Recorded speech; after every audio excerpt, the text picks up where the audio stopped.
Welcome back everyone to a brand new track guide, Hotlap and setup video. This time we're going to be doing America COTA in Texas.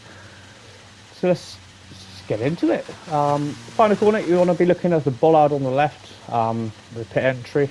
That's my braking zone. You've also got the safety car board on the right hand side as well. So I'll be going down into third gear for this. We'll start the lap off nice and early. Use a bit of the curb on the outside. Pick up the DRS there as you can as well. So down into turn one then. You're looking up for the safety car board on the right hand side. Just over there. You don't really want to be on the curb board too much because I find if I use the curb, yeah, I can brake a little bit later, but I also can lose the back end a lot easier as well. So safety car board on the right, being uphill, you can brake a bit later. So use that as a brake marker board. Down into third gear for the left-hander. There's a couple of different lines you could take here. I take the traditional, just turn in, kiss the apex, and then out wide. Tricky little section. I'll put on the X6. You've got the downhill straight after, so short shift to fourth as you're getting on the power. Short shift to fourth just before you get down. Go over the hill there. Through the almost Maggots Beckett section, you want to keep the car just as tidy as possible.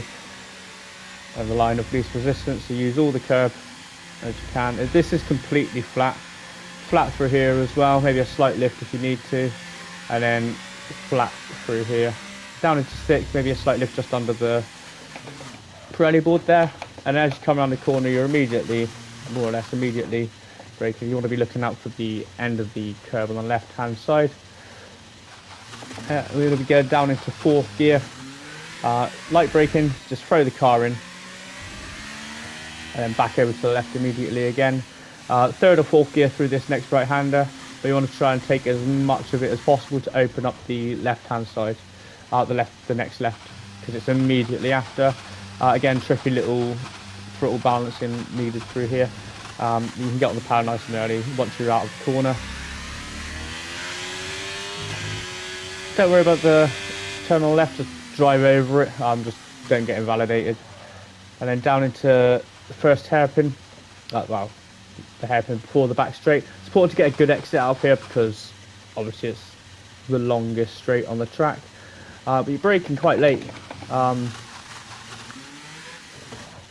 Just after the 100 meter board, you got the crane on the right hand side. That's what I use instead of the 100 meter board. I find if I brake at the 100, I'm braking too early. If I use that crane, it seems to be a bit better. I don't know why, but when you're driving at it, it just seems like it's a bit later on. But it looks to me there, and I'll slow it all down. That is exactly where the 100 meter board is. Let's use both and maybe just brake a little bit later than 100 meter board. Late apex here, just to try and get the best run. You can use quite a lot of the curb on the inside if you really want to. I don't do that because I lose time, but I know you can gain time through there if you nail it. So just bear that in mind when you come to this circuit. On the power nice and early anyway. At this corner, pick up the DRS down the back straight, and then all the way down this next little section. You're looking out for the blue board on the right hand side. So between the 150 and the 100 meter boards, where you're going to want to be braking for this next corner. I use the MSC board on the right hand side there, and that seems to get me into the corner nicely. Down into third gear, and again you want to take as much of the inside of the curb as you possibly can. Let the car run out wide and then bring it immediately back left. This is a tricky little right-hander to absolutely nail the braking point, but because you're not going like really fast with it, it's just sort of a timing thing. I don't really have a reference. I just sort of brake, turn in, ever made the corner, but it seems to be when you're getting close to fifth gear, that's when you want to be braking for there, because there is absolutely zero references at all to use. So I noticed when I was on the hot laps, when I was doing time trial, I was looking out for the edge of the apex on the right there. As soon as I saw that, that's when I start braking. Turn it in third, and then you want to short shift to fourth and get on the power quite quickly out of that. You gain quite a few tenths by doing that down this little bit. Into this double left-hander then.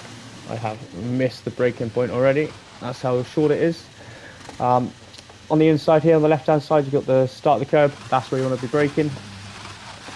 Let the car run out wide, down to third gear, and try and just straighten up the exit as much as possible. It's important to get on the power nice and early out of here. This next 3 corners are completely flat out. Hit, miss, hit. And here you really want to be keeping it nice and tight. And then the safety car board on the right hand side is your braking point. Not a real heavy braking zone, just a sort of light tab on the brakes. Throw it in 5th or 6th gear, depending on how your rotation is. Careful with the back end on the exit because it can step out on you every now and again. And then once again into the final corner we go. You got the bollard on the left hand side, or if that's gone, use the safety car board or the white line. Like there's 3 references into this final corner, all seem to work pretty well as well. Going into 3rd gear, throw the car in, careful with track limits on the exit, pick up the DRS and across the line. So we're getting to a hot lap now. Yeah, we're getting to the hot lap now, and then we will go to the setup.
Okay, so let's get into the setup for COTA. 4539 on the wings, quite a high downforce despite having that really long straight, and then obviously got the start finish straight as well.